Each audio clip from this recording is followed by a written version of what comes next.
Today, I'm going to be giving you the first look at Antigravity, a brand new product by Google DeepMind, built for developers, and it combines the best of all worlds. It's both an editor, an agent manager orchestration system, and a browser, all in one product surface. So to start, we're going to open up the Antigravity app, and we're going to go through the onboarding. So let's click Next. Personally, I'm a light mode guy, so let's head over to default light mode and click that sign in with Google button. So you'll just use your normal Gmail account. Click sign in, and this will pop us back into Antigravity. All right, so now we're logged in. We're going to introduce you to a key concept of Antigravity, which is that there are three main surfaces on which you can get your work done.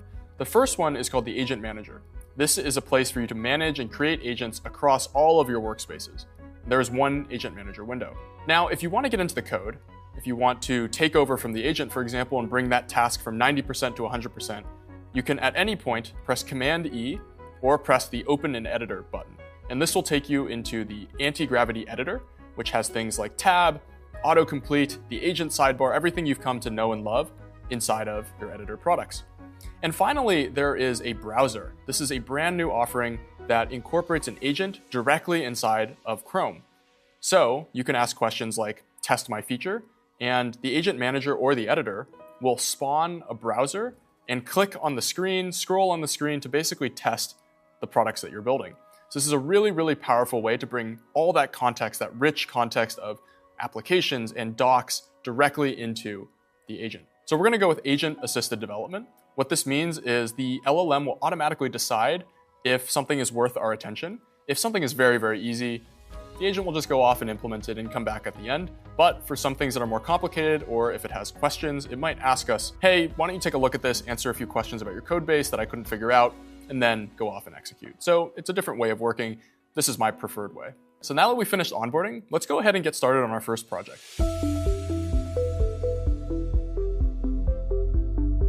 You'll notice on the left side, there is a sidebar, and we're gonna go ahead and add a new workspace. We're going to be working locally instead of in SSH, so we'll press Open Folder. And let's create a new folder. We'll just call it Flight Tracker. And today we're gonna be building a flight tracker app where a user can add their flight number, and it will directly integrate with your Google Calendars to basically add that flight information to your calendar directly. Build me a flight lookup Next.js web app where the user can put in a flight number, and the app gives you the start time, end time, time zones, start location, and end location of the flight. For now, use a mock API that returns a list of matching flights, display the search results under the form input. So it's going to start, and remember the setting that we chose for the agent to be making decisions on the user's behalf? Because we chose that auto setting, this means that the agent is capable of running terminal commands on our behalf without our approval. Now, if this command was something a bit more sophisticated, we want to build that trust with you as the user, and so we'll obviously notify you to approve or deny that specific request. So we'll go off. It looks like we wanted to run create next app, and the agent will now start doing work on your behalf in the background, but you can always check in on its progress. And one of the really, really cool features for Antigravity is this notion of artifacts. So if you click the right sidebar, and this is available both in the editor and the agent manager, you'll notice that the agent is putting together artifacts. These are markdown files for the agent to sort of track its own progress, do research, and even generate findings. We see that the agent is keeping its own task list to keep track of its progress. And this is something that you can also follow along with. We have instrumented the Antigravity agent to work with three main artifacts. The first one is the task list, which you saw, and the other two are important for users to observe and approve. The first one is called an implementation plan, and this basically specs out some of the research the agent did, and it will give you a report of what it's going to do prior to actually going off and making changes to your code base. And finally, there's a walkthrough, which happens at the end of an agent's task, and it will communicate what it did, as well as some of the verification steps it took to sort of prove that it completed it. This might take the form of screenshots, or terminal commands that it ran, or unit tests, or heck, maybe even a PR description, things of that nature. And so it looks like our agent has done some research, and we're now going to open up our implementation plan. And you'll see this looks pretty good. It's putting together some components. It's telling me a bit about the styling, some of the ways that it's going to verify that it did the work correctly. This all looks pretty good to me. So now it's going to go off and start implementing all these files. It'll keep track of its progress in the task list, and you can follow along, or you could even go get a coffee and come back. It looks like the agent finished the code generation part, so now it's going to actually run the dev server so that we can check this out locally, and it wants to launch the browser. So let's go ahead and press setup. You'll press install extension. So let's go ahead and add this to Chrome. So what's really cool about Antigravity is that because of this browser integration, it can actually test the code that it just wrote all on its own. So here, we just generated a flight tracker, and now with that blue little cursor, it's moving its cursor around the screen to actually test our application. And in this case, it's adding in American Airlines Flight 123, it's testing some invalid states, and it's basically going to deliver us a couple of screen recordings and a screenshot in our walkthrough report. So let's click review and we can see what it put together.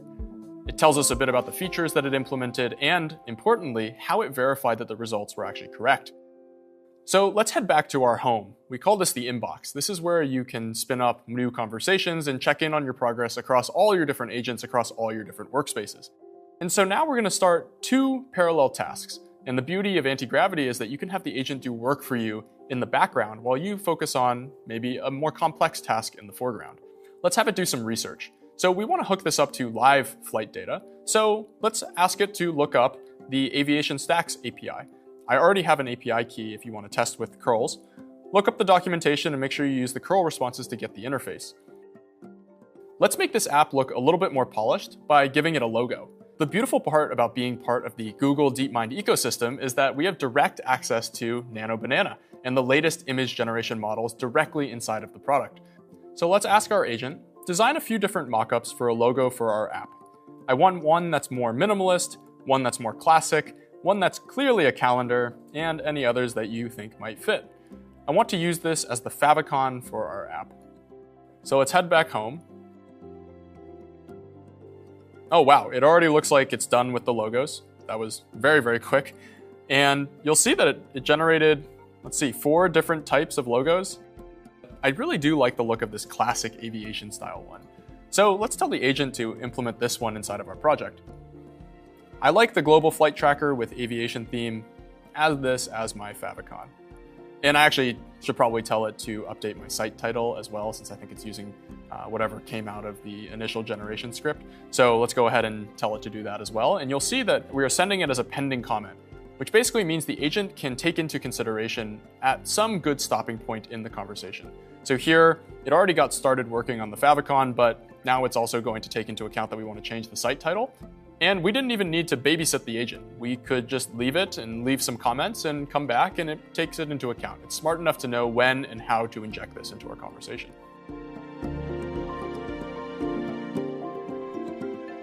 So we'll head back home and it looks like now our Aviation Stacks API research is already done and it's written an artifact for us to review. And it's done all this research on what the Aviation Stacks API can do and what data it returns. And what's really cool is you can scroll through the conversation if you want more detail on how it arrived at this conclusion. And it did a Google search to basically figure out what is the Aviation Stack API, what is the docs URL for this, and it went out and actually read those pages to put together this research.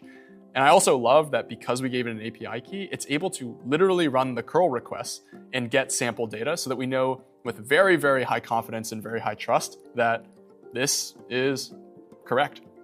So this implementation plan looks pretty good. Let's actually tell it and leave it some comments. So just like a Google Doc, you can highlight text, leave comments, and just say, use the key I gave you in the .env.local. We'll scroll through the rest. And looks good to me. Implement this in a util folder so that I can apply it to the route. Don't change the route yet. Press submit. Great, now let's hop back over to home. And now we're gonna go check in on our design of the favicons. It looks like it's updated our favicon. You'll see it now in the tab. We should probably remove the white background at some point, but you kind of get the idea. It's able to do this work in parallel. So now we're sort of multi-threading our brain across these 2 different projects. And you'll see that this Aviation Stacks API util is almost done. Great, so our agent has notified us that it's ready for review, and it looks like it created this new file, aviationstack.ts, in our utils folder, and it looks like it used a lot of the research that it did before to make sure that this is correct. And let's now hop into the editor so that we can really use this new util. We could ask the agent to do this, but I want to show you some of the features inside of the editor. We'll head over to where I think the route is, and you'll see all this logic for mock flights that came out of the original generation. And we can go ahead and delete all this.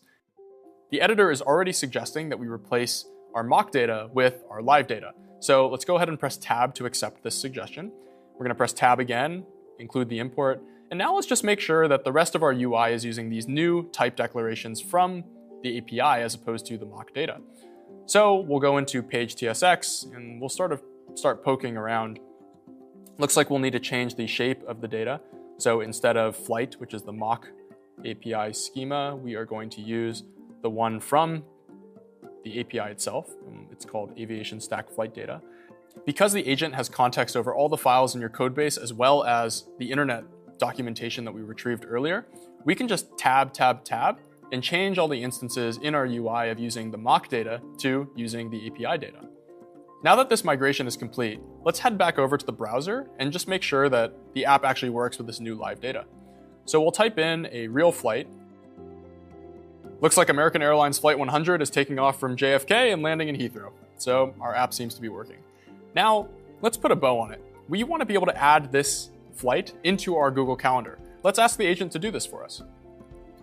For each flight result, make the entire card clickable to open a Google Calendar link with the flight information, notably the times and locations. Test this with the browser and show me a walkthrough when you are done. Again, we could let this task run in the background, but this product is really mind-blowing sometimes, so let's actually watch it side by side. The agent will also show you what it's thinking about while it's doing its work. So here it's saying reviewing clickable items, it's starting to map some of the flight data, and now it's going to go off and read some of the files that are relevant for this conversation. It looks like it's implementing the Google Calendar integration, and the agent divides things into sections so it's a bit easier for the user to follow along. Of course, you can always get into the nitty-gritty by going to the editor and showing all the steps. So it looks like it's done, and it's now going to the browser and actually testing this feature. So when the blue border is visible, this means that the browser is under the agent's control. And here it's testing out American Airlines Flight 100 and can move the cursor to click, and now you can see we are able to add this flight to our calendar. And now that the agent is done using the browser, it's going to put together a walkthrough. This is the third and final artifact to show us that it is indeed done with the task that we requested. And here you can see sort of some of the features that it implemented here, the Google Calendar integration, and that it verified using American Airlines Flight 100. And let's head back over to a browser. We can try this feature ourselves. We'll come in here, put in American Airlines Flight 100. Looks like data's flowing correctly. And hey, it looks like it generated a calendar event for us. So let's head back over to our editor and let's commit this code.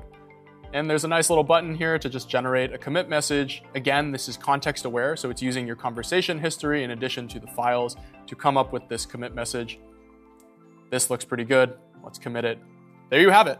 We just built a new app from scratch in just a few minutes. And we believe that this is the new way for devs to get work done. Reviewing artifacts, managing multiple agents, and getting tasks over the finish line with an AI-powered editor. The Antigravity team is already hard at work on what's next, so stay tuned for future updates. I'll catch you all in the next one.